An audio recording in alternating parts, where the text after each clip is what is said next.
다들 경제적 불평등 이야기하는데 이거 대체 어떻게 재는 걸까요? 오늘 그 복잡해 보이는 개념들 제가 아주 명확하게 한번 파헤쳐 드릴게요. 이상하죠. 경제는 성장한다는데 왜 우리 삶에서 격차는 더 크게 느껴질까요? 아마 다들 한 번쯤은 이런 생각 해보셨을 텐데요. 바로 이 의문에서 오늘 이야기를 시작해 보려고 합니다. 이제 소득 불평등은 그냥 넘어갈 수 없는 진짜 중요한 사회 문제가 됐잖아요. 그럼 이 문제를 풀려면 첫 단추가 뭘까요? 바로 얼마나 불평등한지 정확하게 재는 거예요. 근데 이게 재밌는 게 어떤 자를 쓰느냐에 따라서 보이는 게 확 달라질 수 있다는 거죠. 자, 그럼 가장 기본으로 돌아가서 불평등을 눈으로 딱 보여주는 도구가 있거든요. 바로 로렌츠 곡선인데 여기서부터 시작해 보시죠. 자, 화면에 보이는 저 45도 대각선, 저게 바로 완전 균등선이라는 거예요. 말 그대로 완벽하게 평등한 사회를 나타내는 선이죠. 그러니까 인구의 하위 20%가 전체 소득의 20%를 가져가고 하위 50%가 딱 50%를 가져가는 정말 이론적으로만 존재하는 이상적인 상태예요. 케이크를 사람 수대로 한치의 오차도 없이 나눈 거랑 똑같다고 보시면 됩니다. 근데 현실은 어떻죠?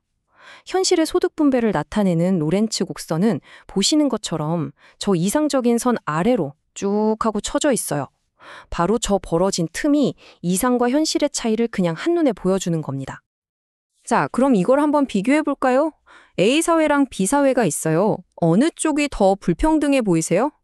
딱 봐도 B사회의 곡선이 A사회보다 저 대각선에서 훨씬 더 멀리 아래로 푹 꺼져 있죠. 맞습니다. 이게 바로 B사회의 불평등이 더 심하다는 걸 의미해요. 부가 소수에게 훨씬 더 많이 쏠려 있다는 뜻이죠. 로렌츠 곡선이 이렇게 한눈에 보여주니까 참 좋긴 한데 한계가 있어요. B가 A보다 더 심각하네? 이건 알겠는데? 그래서 얼마나 더 심각한데? 라고 물으면 딱 잘라 말하기가 애매하죠. 그래서 우리한테는 이걸 딱 하나의 숫자로 비교할 수 있는 뭔가가 필요해진 겁니다. 바로 그럴 때 등장하는 게 바로 가장 유명하고 널리 쓰이는 불평등 지표, 바로 지니 계수입니다. 방금 우리가 봤던 그 로렌츠 곡선을 이용해서 이 복잡한 불평등 정도를 아주 깔끔하게 딱 하나의 숫자로 보여주는 거예요.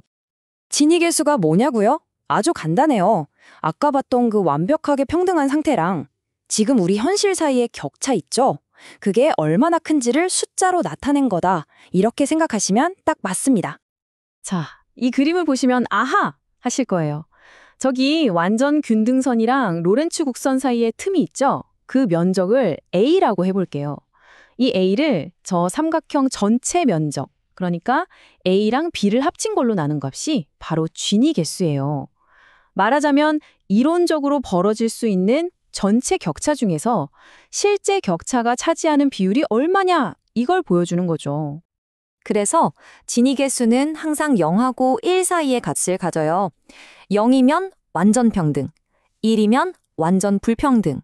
그러니까 숫자가 클수록 1에 가까워질수록 와, 여기 불평등 심각하구나 이렇게 생각하시면 되는 거예요. 간단하죠? 이제 뉴스 같은 데서 지니 계수 0.4 이러면 아, 어느 정도 불평등하구나 하고 바로 감이 오실 거예요. 자, 지니 계수. 좋은데 약간은 추상적이죠? 그래서 이번엔 좀 더 우리 피부에 확 와닿는 아주 직관적인 방법으로 넘어가 볼게요. 바로 소득 점유율 비율이라는 겁니다. 이 표를 한번 보세요. 대표적으로 두 가지가 있는데 이게 진짜 재밌는 게 해석이 완전히 반대예요. 첫 번째, 10분위 분배율은 하위 계층을 기준으로 봐서 숫자가 클수록 평등하네 이렇게 해석하고요. 반대로 5분위 배율은 상위 계층을 기준으로 봐서 숫자가 클수록 와, 불평등하네 이렇게 되는 거죠. 그러니까 어떤 지표를 쓰는지에 따라 해석이 휙 바뀔 수 있으니까 이건 꼭 기억해 두셔야 해요. 예를 들어 볼게요. 5분위 배율이 6이다. 이 말은 제일 잘 버는 상위 20%가 제일 못 버는 하위 20%보다 6배를 더 번다는 뜻이에요. 어때요? 그냥 지니계수 0.4라고 하는 것보다 훨씬 귀에 쏙 들어오고 확 와닿지 않나요? 이게 바로 이 방식의 가장 큰 장점이에요. 격차를 아주 생생하게 느끼게 해주죠. 근데 여기서 이런 생각이 들 수 있어요. 아니 근데 왜 하필 상위 20%랑 하위 20%지? 왜 10%나 30%는 아니고? 그쵸. 왜 하필 그 집단을 비교하는지에 대해서 이래서 그렇습니다 하고 딱 부러지게 설명하기가 사실 좀 애매해요. 기준이 약간 임의적이라는 거죠. 이게 바로 이 방법이 가진 한계이기도 합니다. 바로 그런 문제의식에서 좀 더 명확한 기준이 없을까 하는 고민에 대한 답으로 나온 게 바로 팔마 비율입니다. 기존 지표들의 아쉬운 점을 보완하려고 나온 좀 더 세련된 최신 방법이라고 할 수 있죠.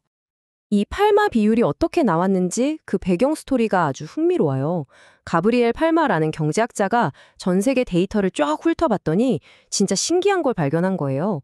어느 나라든 소득 중간에 있는 50% 사람들 있죠? 이 사람들의 소득 비중은 거의 변하지 않고 엄청 안정적이더라는 겁니다. 그럼 소득을 둘러싼 진짜 싸움은 어디서 벌어질까요?